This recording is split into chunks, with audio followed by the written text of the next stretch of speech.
On je bio Karadžića, to sam malo kratko rekao, ovdje gore Haškine Njive ću vam pokazati, vidje se kad je poslao oficire i oni su snimali, ja sam gledao iz jednog grma gdje kaže ovdje ćemo tenkove, ovdje haubice, ovdje, a ićemo pravac Doboj, na Pjećković ćemo da Karadžić pošalje drugu vojsku do Vranduka da uzmu.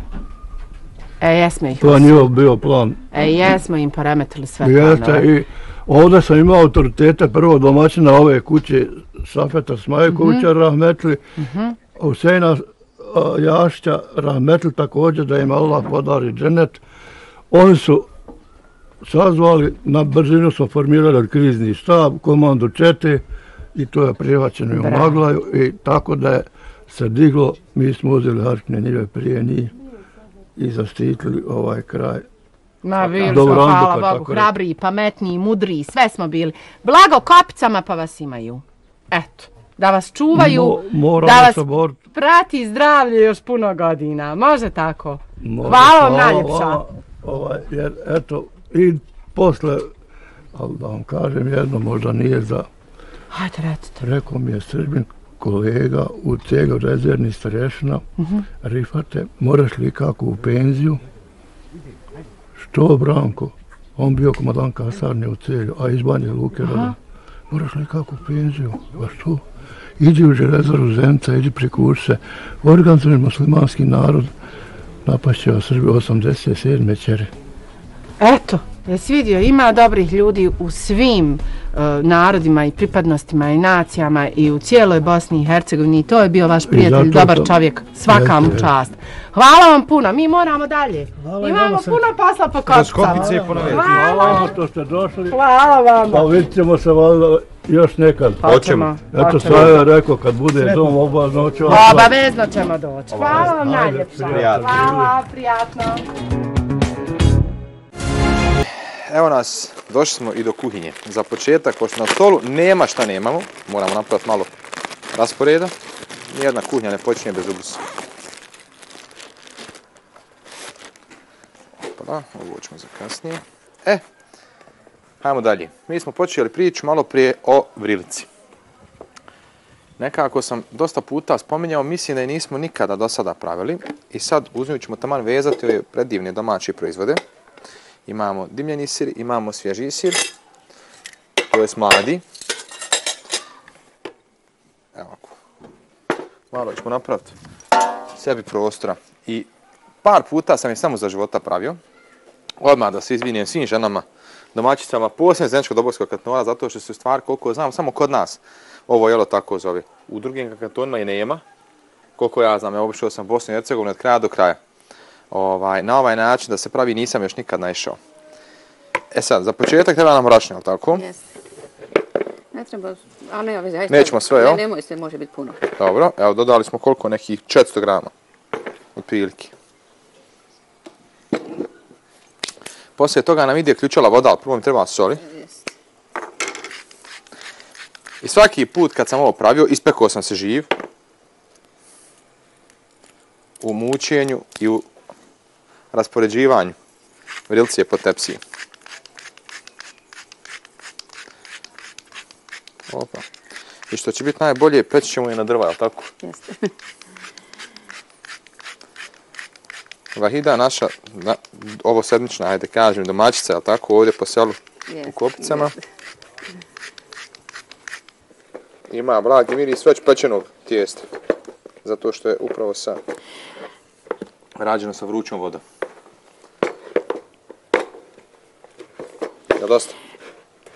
Dovoljno je, sad ništa, samo u obliču i idemo na podmašćenu tepsiju. Ovo je onako nekako bilo tradicionalno jelo koje je svjelo kod mene često nedeljom, pošto smo nedeljom jedino bili kući i to ne svake, ili ovo ili pura, a za ručak je znala ići često crna maslanca, onako sa piletom preko, posebno kad se nešto radi, jer smo tad većinom bili kod kuće, ili se kreći ili neki poročni posao po kući, tako nešto. Još posebno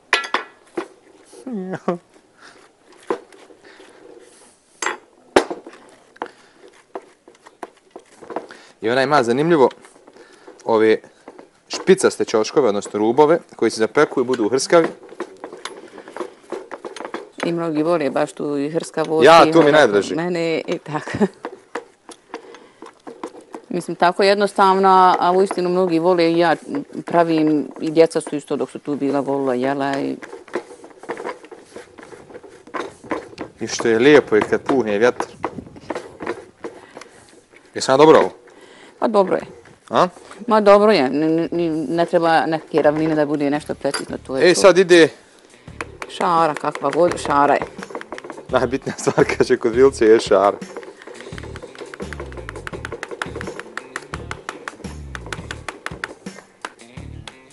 Eto.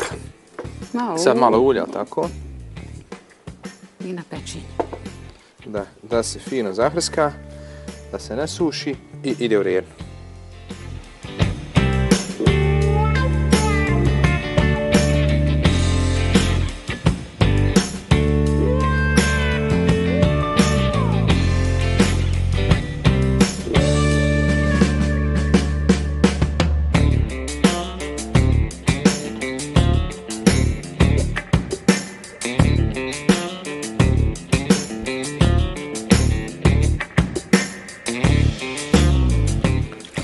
Dakle, ovdje sipamo mlijeko koje ćemo lagano sad pustiti da nam se zagrije dok se vrilca ispeče. Ovo je jedino kombinacija kao agda za baklavu, toplo. To nema zamjene. Znači nikad više nema roštira bez toga kad se u Hercegovini kuhao jedne prilike. To mi je drago.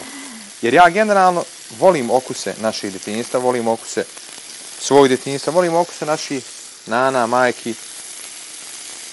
Ali isto tako volim da neke stvari ubacimo jer naša kuhnja je jako bogata, jako kvalitetna, jako lijepa. Ali čusto ćemo proporišti još malo. Dodat ću brašna. Danas radimo jedan sos sličan bešamelu. Dakle, bešamel je osnovni mliječni sos gdje na podlogu od putera dodajete brašno i zaljevate ga mlijekom. Međutim, ja sam ovdje iskoristio prirodnu masnoću od mesa, odnosno koja je već u smjesi. Dodat ću brašno da to sve fino pokupi. Još malo. I onda ga zaljevamo kombinacijom mlijeka i na kraju jogurt. Jer jogurtom želim da ublažim jačinu i masnoću ovih suđukica. Vi možete raditi samo sa mlijekom ili čak sa paradajz sosom. I dole će biti hrskava baš. Sad morate zaliti ovo, jel tako? Jest. Već nam se fino ufatio kajmak.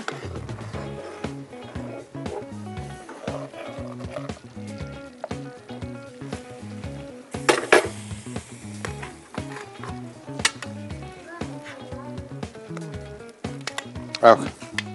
Ja dosta, hoćemo još? To je po ukusu. Neko voli da ima više, neko da ima manje, znači po ukusu. Evo ga. Bravo. A da mi serviramo i ovaj naš ovamo dio i da završavamo. Kao što sam rekao, na samom kraju jogurt, nemojte ga ukuhavati, dakle njega dodate kad ste već završili.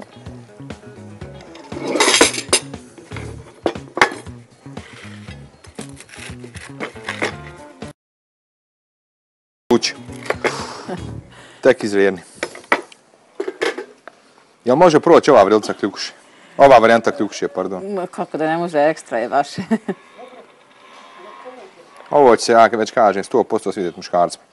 Hoće. Možda čak i na kraju malo. Neće reći nakon pola sata pravi drugu ogladnio sam. To je to. Malo dimljenog sira na kraju i ovo je, ljudi, tradicija na moderni način.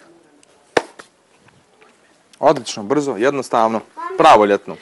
Vahida, hvala puno. A družimo se mi još u obilasku kroz Kopice, jel' tako? Jest. I jednostavno upoznavajući ovaj divni narod ovdje. Moram da priznam jedno jako zanimljivo, veliko selo, jedva čekam da ga ispitamo, da ga izučimo iz svih uglova. Naše postojanje, vaše povjerenje. Hayat TV.